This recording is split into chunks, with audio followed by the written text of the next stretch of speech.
What's up everyone, welcome back to more Reddit stories about entitled people, crazy people, and all that kind of stuff. And as usual, we'll be checking out some more Reddit posts today. So be sure to share your thoughts about today's stories down in the comments, and we're getting right into it. Today I effed up by paying a professional $500 to help an ant colony colonize my house. I guess this actually started a few weeks ago, but I'm living with the consequences now. It began with a few sugar ants in the kitchen. Being a responsible adult, or so I thought, I decided to not just grab a can of Raid. No sir, I went full nuclear option and hired a well-reviewed eco-friendly pest control company. They showed up. A very professional guy in a uniform walked around my foundation for 10 minutes, sprayed some magic lemon-scented liquid, and handed me a bill for 500 American dollars. I felt so mature. I had solved a problem. I had supported a local business. I patted myself on the back. The peace lasted a week. It started with a single ant on the bathroom counter, a straggler I thought, then two, then a conga line from the baseboard to the toothpaste. I went to the kitchen. My pantry, which had been clear, now looked like a tiny six-legged interstate highway system. There were more ants than before, way more. In a panic, I called the company. They came back, seemed a little confused, and sprayed again. This should do it. Spoiler alert, it did not do it. Feeling like a fool who just lit another $500 on fire, I fell down a Google rabbit hole, and that's when I learned the horrifying truth. I discovered that when you spray and kill the worker ants you see, you don't kill the nest. Instead, you send the colony into a panic mode called budding. Basically, they think they're under attack and their survival instinct is to split the colony into multiple pieces and send out new queens to create satellite nests. I didn't pay $500 to eliminate my ant problem. I paid $500 to become the ant version of a paranoid doomsday prepper. I funded their strategic dispersal. I am the reason they have established a thriving foothold in my bathroom, pantry, and probably the walls. I am the unwilling venture capitalist for Ant Empire LLC, and business is booming. Now I'm broke, my house is lost to the tiny invaders, and my only solace is the profound shame of having actively made my own problem infinitely worse. The only thing getting wiped out is my bank account. Yeah, sounds like OP's being swindled by not only the ants but also the pest control company. This comment here says most pest companies will respray within 3 months for free.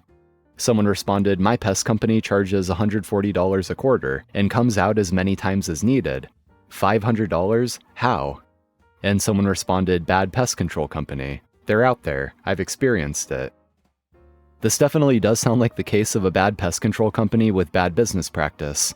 I would assume that any good pest control company that knows their stuff would be competent enough to actually handle this, instead of making the problem worse so they can get called back out and just charge the customer again.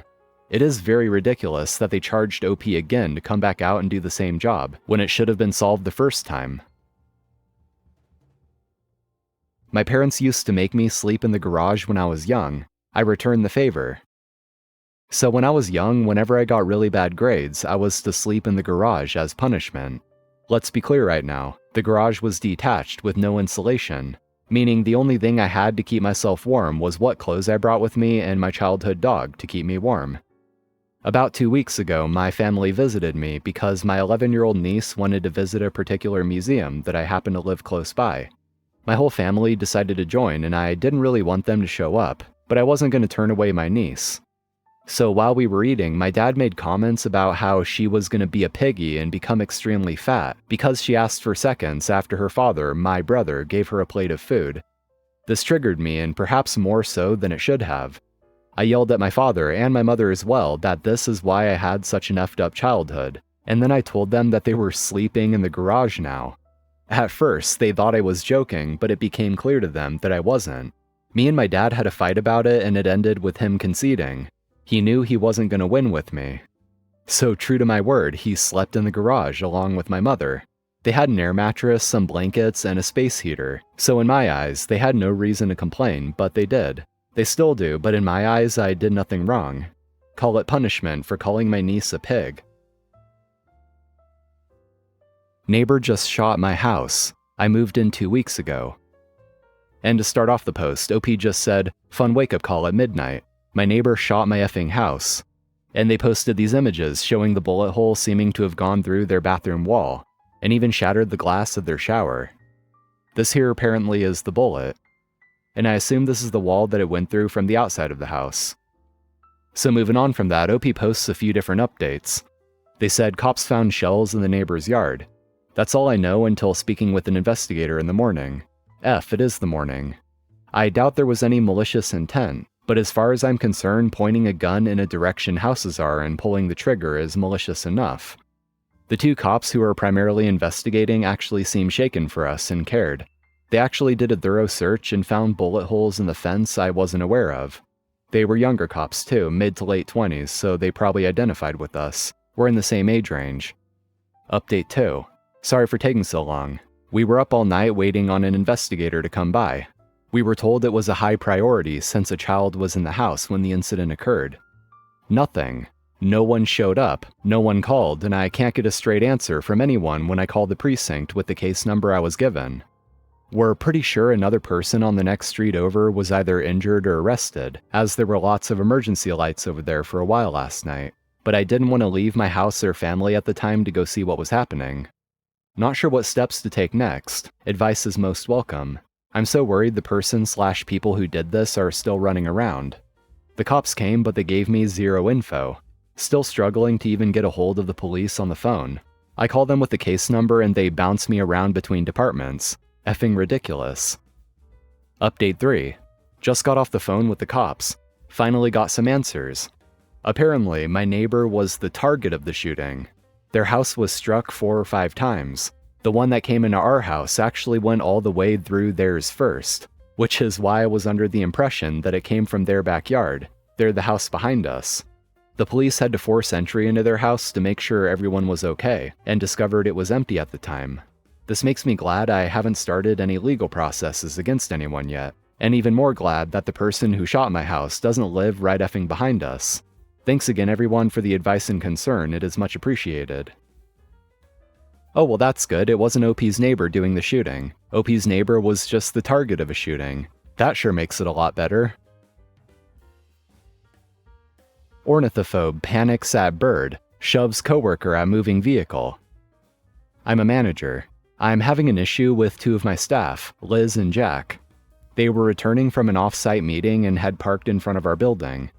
According to Liz and other witnesses, there was a bird on the sidewalk, and when it flew away, Jack ran. Liz was less than a step ahead of him and he pushed her out of the way when he was running. Liz fell off the curb and got hit by a car that was parking. She ended up covered in bruises and breaking both bones in one forearm. Liz had to be taken to the hospital in an ambulance. The breaks were in the middle of her forearm and were so bad that Liz had surgery on her arm the next day and required a total hospital stay of 4 days. Jack didn't try to help Liz after it happened. He stood far away and came into our building as soon as the ambulance arrived. Jack told me, my boss in HR, he has a phobia of birds, and later produced a letter from his therapist stating he has been in therapy and treatment for ornithophobia and anxiety for over 2 years. He explained it was why he tried to run from the bird, and said he didn't help Liz after she got hit because the bird landed on the ground close to her. Understandably, Liz is angry. She wants Jack to be fired.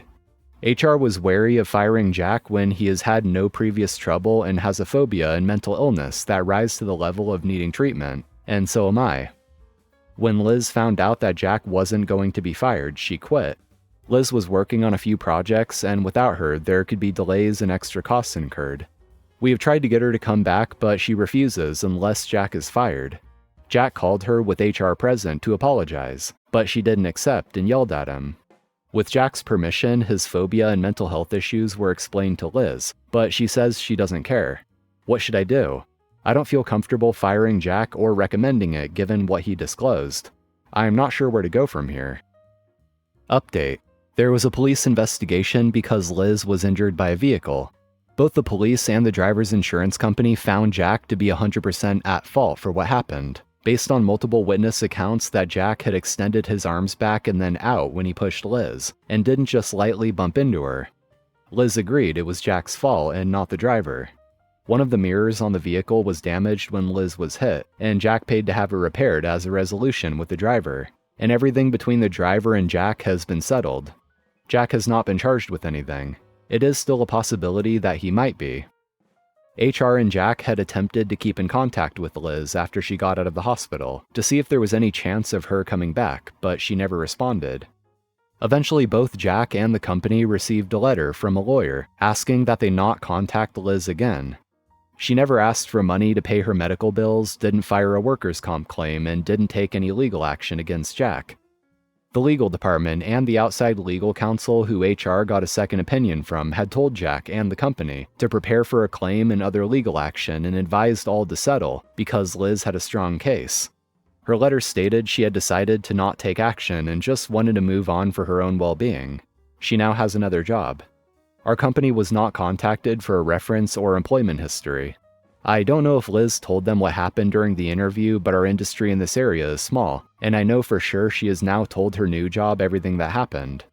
After what happened, Jack told me he decided to take a break from therapy and look at his options. I was surprised, and he volunteered that information without me asking. But since I am in a management position over him, I didn't think it was appropriate for me to comment or tell him that. His work is still excellent, and he has had no disciplinary or work-related issues. To clarify, Liz did not demand that Jack be fired. She quit, and when HR wanted to know what it would take for her to come back, she said firing Jack. This was right after her surgery before she was discharged. HR declined, so Liz said she would not return. She only told HR she wanted him fired because they asked first. I am sure Jack is embarrassed and mortified. The only apology he made was when HR asked him to call. A letter of apology was included to the driver as part of the settlement. Alright guys, that's going to be all for today. Thank you for watching, I appreciate it. If you enjoyed, be sure to drop a like and subscribe to the channel if you haven't already for more Reddit content like this. So I'm out of here, take care, and I'll see you next time.